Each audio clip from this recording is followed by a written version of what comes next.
Raj, as he started, said there's a lot of confusion about what AI is. In your mind, when you talk about that, what do you define AI as being?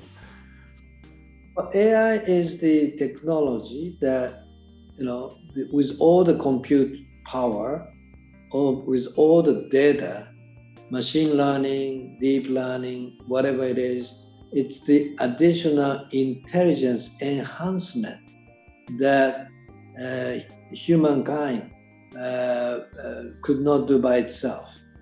New drug discovery, we are all suffering from COVID-19. The recent drug discovery wouldn't be happening without the enforcement by the power of AI. So all kinds of drug discoveries happening with the assistance of AI. I saw Charles Palmer had this question about what the expectations should be of the G7 on global regulation. Charles, I wanted to invite you to make that point, and then I'm going to come to Libby on the point about responsible investing. Charles. Thanks, James, and Masa-san, very good to meet you. I think we all know, and regulation is a hot topic across the whole of the technology sector at the moment. We know regulation is coming. How would you like the leaders, as they gather and start to think about regulation of artificial intelligence, how would you like to see them think about it? And perhaps, I mean, you've always been visionary on these things, maybe also, what do you think are some of the unintended consequences that people should be wary of?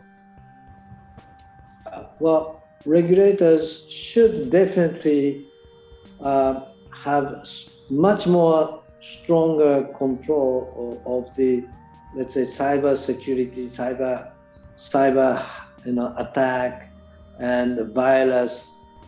We all know virus is bad now, right? The computer virus could be as dangerous as the physical virus, and it can create a dark night with all the electricity power plant shut down simultaneously in all the metropolitan areas.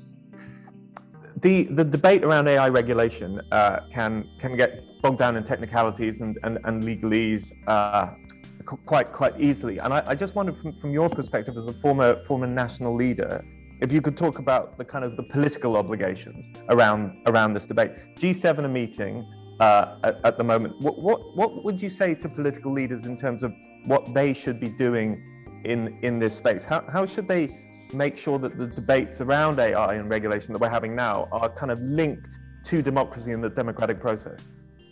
Yeah, first of all, thank you for having this conversation. I'm really happy to be part of it. I actually really wish I was there with you. I'm sitting in a very hot office. So it is such an important discussion. And I guess that's where my answer lies as well, because this is a new debate. And I think we have to recognize that a lot of political actors, politicians included, and government officials, they're coming to this debate with not hugely burdened with knowledge. And that's why we need to have this debate where we do reports on it, where we try to discuss artificial intelligence and try to understand what are the big challenges with this, what could be the downsides, but certainly also discuss what would be the upside and give examples, not just to politicians, but to laymen as such, to discuss what could be the big advantages for health, for example. We're still in the middle of a big pandemic. What could be the advantages of AI there? Climate change, law and order, finding criminals. There's so many things where AI could be a tremendous advantage. So, I mean, we're jumping around a bit here, so this is why I quite fun my day job, because I get to dabble in, the frontiers of biology and proteins one day, and then the next day we get to do sort of fusion. And it's because these algorithms that we're building are very general. So we think we can apply it to all these types of domains. And in fusion, for example, we're very interested in lots of renewable things. And one of our most famous applications of the AlphaGo type of techniques was to reduce the energy used in the Google data centers by 30%, their cooling system, by using the same type of system to control all the cooling mechanisms in these giant data systems. A separate project we have is applying it to fusion reactors, to control the plasma in the fusion reactor. So that's a super hard problem for those of you, I don't know who knows about fusion reactors. One of the biggest issues is that, I mean, the plasma is like, is a few million degrees, and you can't have it touching the sides of obviously it'll melt anything that it touches. So they're containing these magnetic fields, but the plasma is unstable and can momentarily sort of change shape. And then you've got to somehow reconfigure the magnets quickly enough to keep it contained. And up till now, in these fusion reactors, these sort of prototype fusion reactors, they've been hard coded, just like in the chess programs, how the magnet should react to the shape of the plasma. But actually, it turns out you can't describe perfectly mathematically what the plasma is going to do. So you have to react sometimes in real time to what you see it doing. And that's where machine learning algorithms that can sort of predict what might happen next, the next milliseconds, based on what's currently they're seeing the plasma configurations in. I thought, okay, so that's another area where it's about pattern matching and sort of finding these intuitions in these very complex spaces. And again, we're starting to find some big breakthroughs there that we'll be talking about later this year. In pure maths problems. Yeah, finding patterns and new proofs in geometry and other things. Areas that AI can cause harm. We've seen AI-powered bots target human psyche to create conflict. We've also seen that the use of AI in military warfare reduces the ability of human interference and human judgment that has been so critical for our survival. The beginning of every journey requires responsible leadership. Just like nuclear fission or even religion, AI can cause tremendous value and can cause terrible destruction. So it's at the early stages of a journey that stewards come together to think. The emphasis is on think, to understand the possibilities and the limitations, to envision the future and anticipate the journey, and to identify what kind of safeguards will make this journey go to a better outcome. Real transformative impacts of AI are yet to be felt. I actually think the most likely arena for major impact in a geopolitical sense is not going to be economic. It's going to be military, and partly because the military problems are often easier than, let's say, the healthcare problems or driving a car. And there's just some straightforward reasons why. To drive a car successfully, to produce a real product, you have to be 99.9999999% reliable.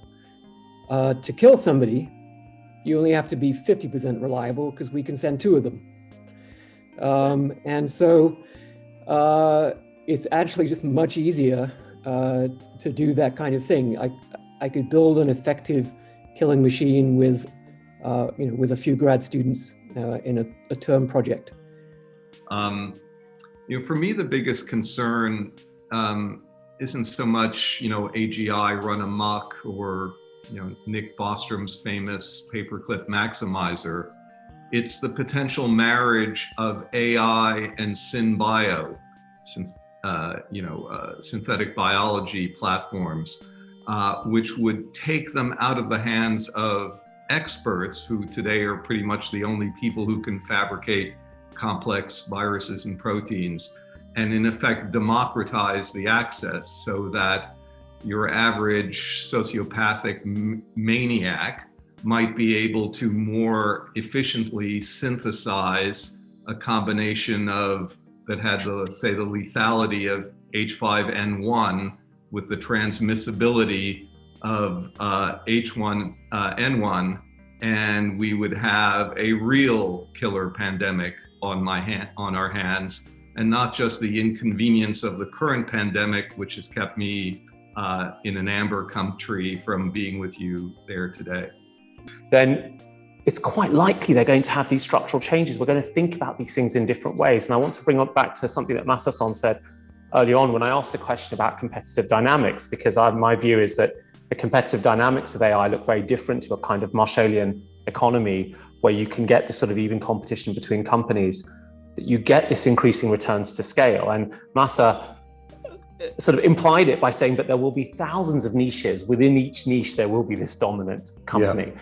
And if that's going to be our economic and industrial structure, we're going to need different rules to think about it. In the same way that if the roads are going to be peopled by people in cars, not by people on horses or donkeys, we're going to need new rules to think about it, and even new words like seatbelts and anti-lock brakes. What would Europe like to attempt, and where are we with the AI regulation? I think first and foremost, and that's a personal conviction being 35 years in this industry, technology is neutral.